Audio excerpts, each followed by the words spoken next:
اعوذ باللہ من الشیطان الرجیم بسم اللہ الرحمن الرحیم۔ سورہ نساء آیات نمبر 163 تا 171۔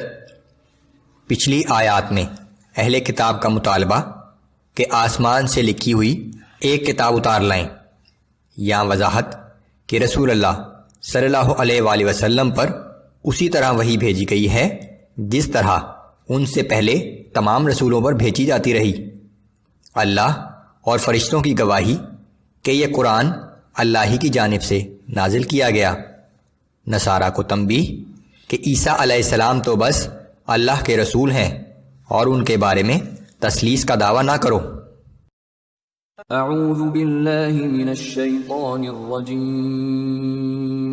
انا اوحینا الیک کما اوحینا الی نوح والنبیین من بعدہ۔ اے نبی صلی اللہ علیہ وآلہ وسلم، بلا شبہ ہم نے آپ کی طرف اسی طرح وحی بھیجی ہے جیسی وحی ہم نے نوح علیہ السلام کی طرف اور ان کے بعد آنے والے پیغمبروں کی طرف بھیجی تھی۔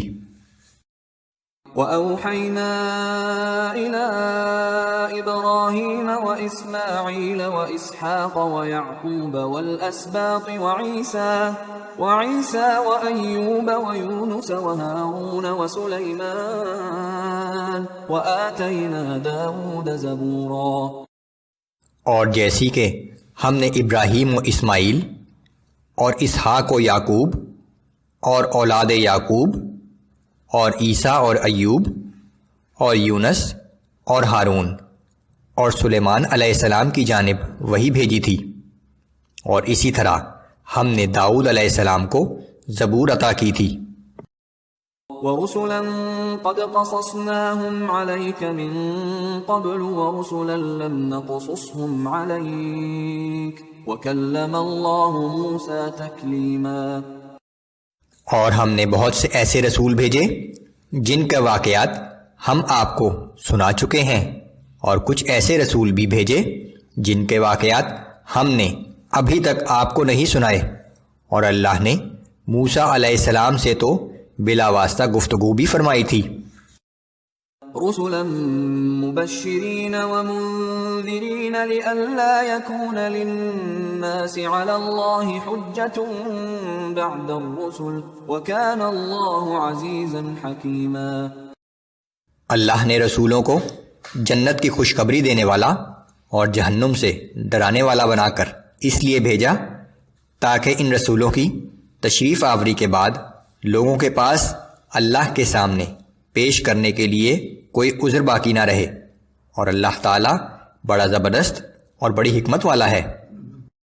لیکن اللہ یشہد بما انزل الیک انزلہ بعلمہ والملائکۃ یشہدون وکفی باللہ شہیدا۔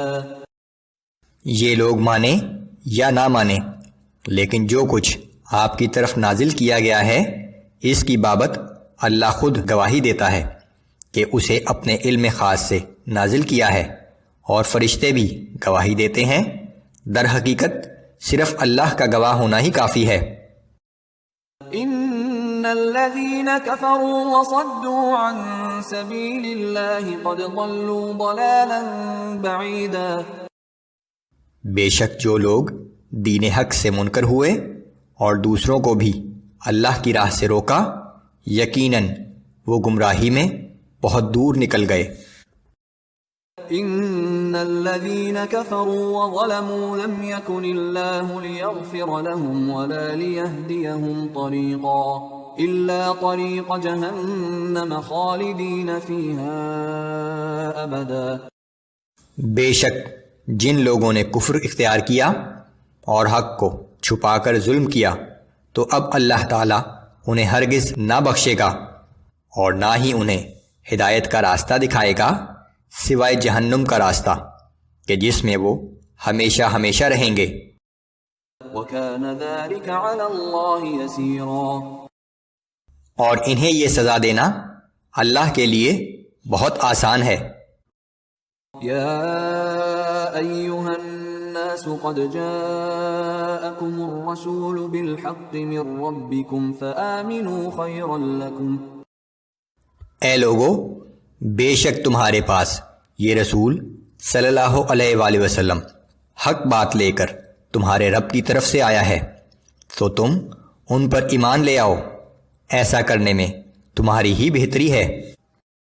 وَإِن تَكْفُرُوا فَإِنَّ لِلَّهِ مَا فِي السَّمَاوَاتِ وَالْأَرْضِ وَكَانَ اللَّهُ عَلِيمًا حَكِيمًا۔ اور اگر تم انکار کرتے رہے تو جان لو کہ جو کچھ آسمانوں میں اور زمین میں ہے وہ سب اللہ ہی کا ہے، اور اللہ تعالیٰ سب کچھ جاننے والا اور بڑی حکمت والا ہے۔ يا أهل الكتاب لا تغلوا في دينكم ولا تقولوا على الله إلا الحق۔ اے اہل کتاب، تم اپنے دین میں حد سے تجاوز نہ کرو اور اللہ تعالیٰ کی شان میں سوائے حق بات کے اور کچھ نہ کہو۔ یہاں خصوصی طور سے نصارہ مخاطب ہیں۔ انما المسيح عيسى ابن مريم رسول الله وكلمته القاها الى مريم وروح منه فآمنوا بالله ورسله ولا تقولوا ثلاثة انتهوا خيرا لكم۔ حقیقت صرف یہ ہے کہ مسیح عیسیٰ ابن مریم علیہ السلام اللہ کا ایک رسول اور اس کا ایک کلمہ ہے جس کو اللہ تعالیٰ نے مریم کی طرف بھیجا تھا، اور وہ مسیح علیہ السلام اللہ کی جانب سے ایک روح ہے، لہٰذا تم اللہ پر اور اس کے تمام رسولوں پر ایمان لاؤ، اور تم یہ نہ کہو کہ خدا تین ہے، اس عقیدے سے باز آ جاؤ، یہ تمہارے لیے بہتر ہے۔ انما الله اله واحد سبحانه ان يكون له ولد له ما في السماوات وما في الارض وكفى بالله وكيلا۔ بلا شبہ صرف اللہ ہی معبود حقیقی ہے، وہ اکیلا ہے، اس کی ذات اس سے پاک ہے کہ اس کی کوئی اولاد ہو۔ جو کچھ آسمانوں میں اور جو کچھ زمین میں ہے وہ سب اللہ ہی کا ہے، اور ان کی کفالت اور خبر گیری کے لیے اکیلا اللہ ہی کافی ہے۔